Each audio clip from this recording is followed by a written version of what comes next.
when he was 4. His poems are perfect conversations. They're full of necessary digressions, personal asides, and solid objects. They're casually intimate indoor poems, laser-focused on the moving parts of ordinary life. They are, as he writes in one of his poems, here and alert and now. Nobody more so than Gino Figlio. Woo, woo.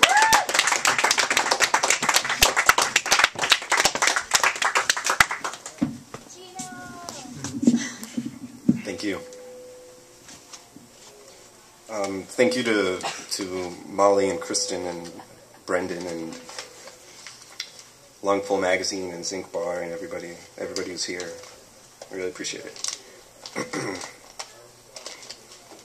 So, in case you already forgot, my name is Gino Figlio, and this first poem is called Gino Figlio Poem. Actually. So.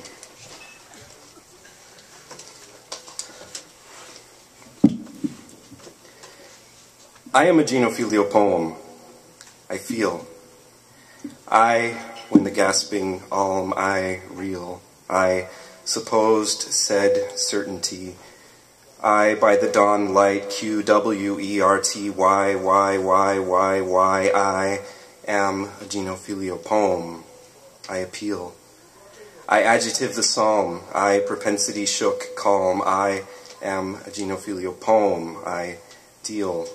I possible the silhouettes loom. I every eye in a dim lit room. I diphthong the windowsill. I all told then unfrill. I am a Gino Figlio poem. I shun. I inhibit verse then took none.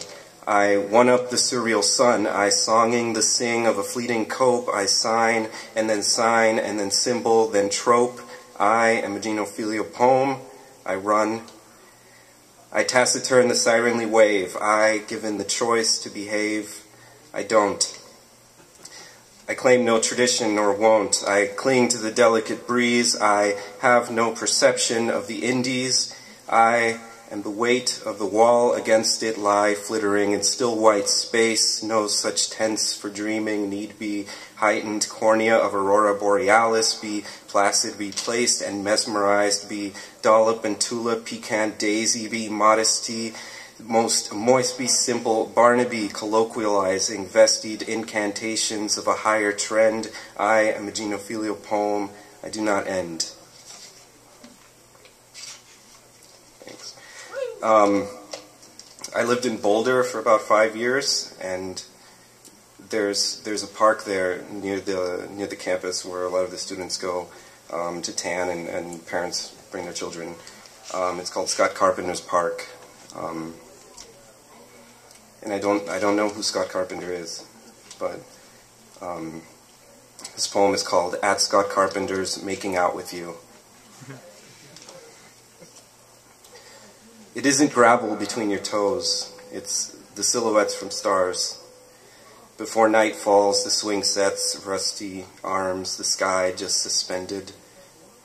Blankets of a kinder bright blue to sandals lying down, side by the up, some gathering feet away. They are not gravel between your toes. But while the peristaltic constellation sets, and you're grasping at my ego, you say, divine intervention. But why should operatic clouds ever steal the bit of summer used to light me to your hand, to light your hand?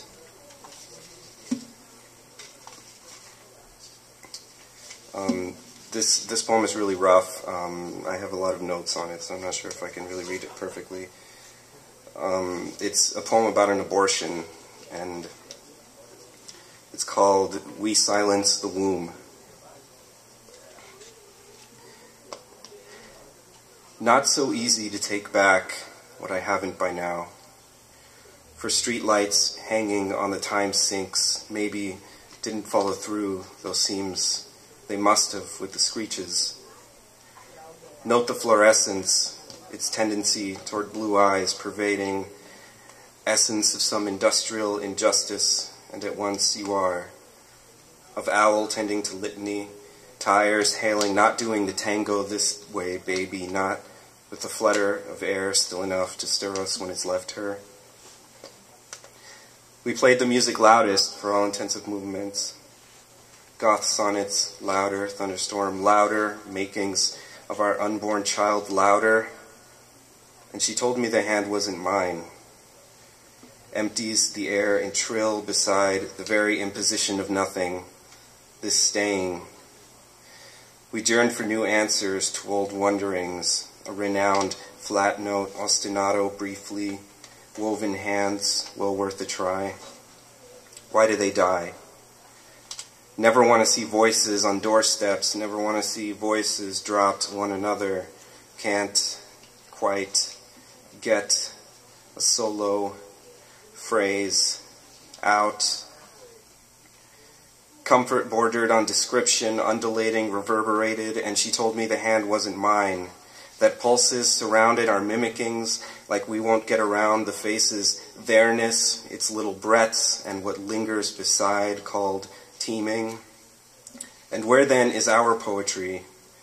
Discoveries of timeliness, the philosophy of never, non sequitur of nuanced fornication, for the only light in the room bends, and the way that the moon bending earthward tends to redefine it, as melody laying beneath a dooryard keeps intact the notion that spring will bring new silences.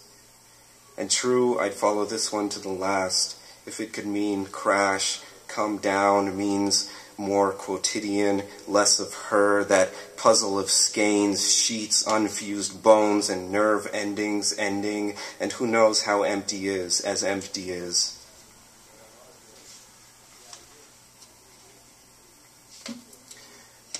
This is a love poem about a relationship I had that lasted for 20 hours, and 5 of those hours were spent on an airplane. So it's called Long Division. You're the Madonna of desire, blazed and delirious and drinking Coca-Cola, gazing from afar in the 4th floor lounge of this dim-lit Brooklyn complex at the very space of my sitting. I've learned to see the brighter side, I hope.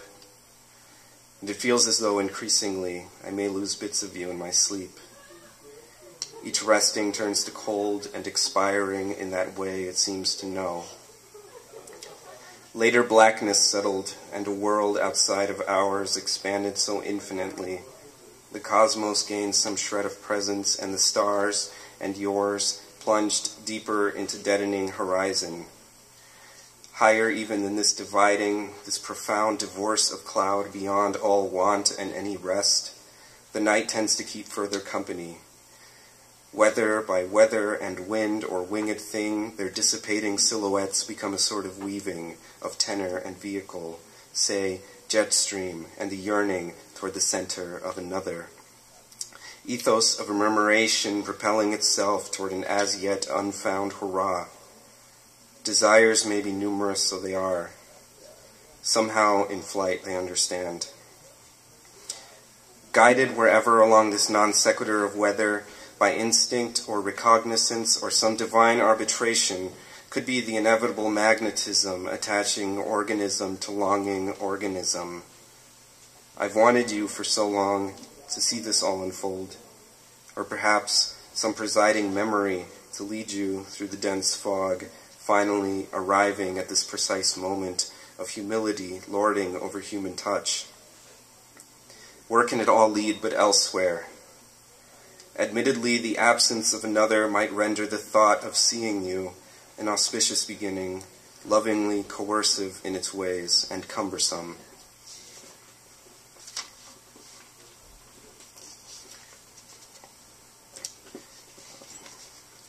Poem.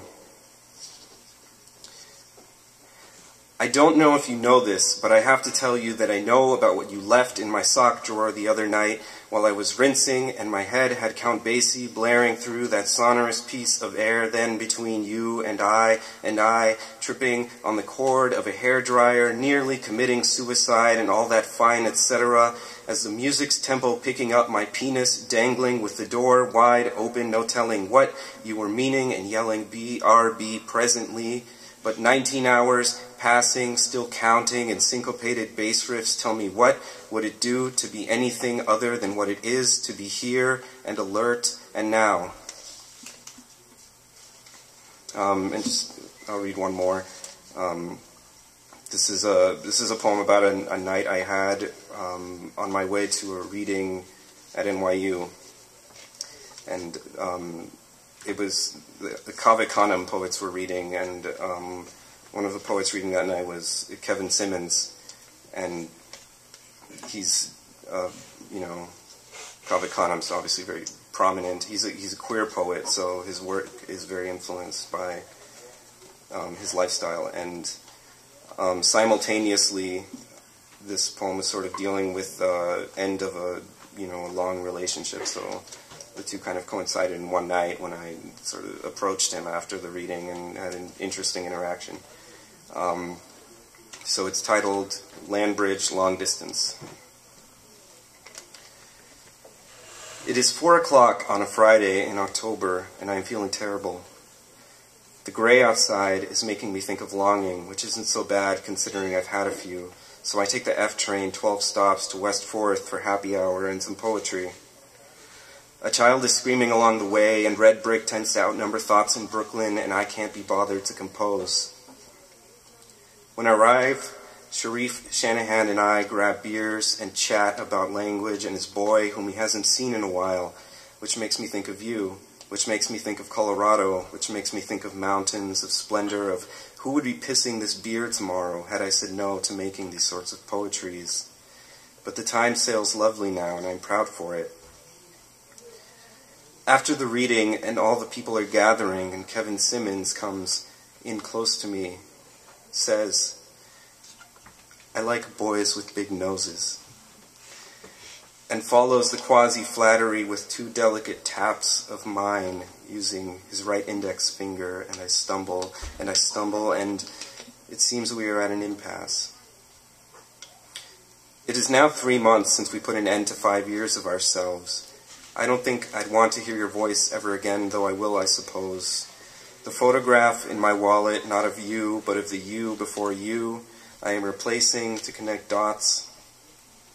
The man is dressed in gold, and everything about him is in gold, dolled up, light eyeshadow, and a perfect complexion. His smooth black head is bald, is the kind of bald I would want to have if I had to have. We lock eyes the first time he peers at me with all the hunger of humanity, or that of a wild jungle cat, that little leopard-patterned shirt of his almost primitive, and I'm fearing for the lives of my nouns and verbs. It is in this moment that I cannot help but wonder what you are doing, and who is touching you, and where are you, or better yet, why. Some feeling lording over enunciation that only the owls, and I guess now poets, can signify. Yet here we are, two poets.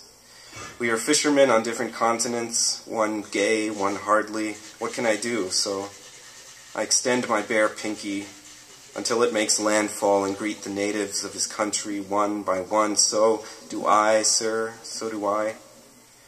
Or here we are two people standing at the ends of bridges, in the middle, that time between when emptiness has corralled you and when it hasn't. Or maybe it is a substance holding me, but I can't help but think of you, a white woman who once drew me naked, barely over 5'2", as a black poet, imposing as daylight and currently #1 on my hot list. Is this awful poetry? Or maybe I am being crass, but this train is taking fucking forever. By now I have sailed past the point of awful and am boning up on my Russian with a lonely Ukrainian girl.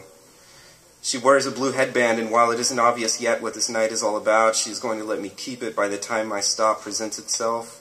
Some gesture of faith that I will continue to study, and perhaps find her in Europe, and perhaps we will elope with every measure of perhaps. Or maybe I decline the headband out of an ill-wrought show of respect for you, which seems perfectly healthy at the time.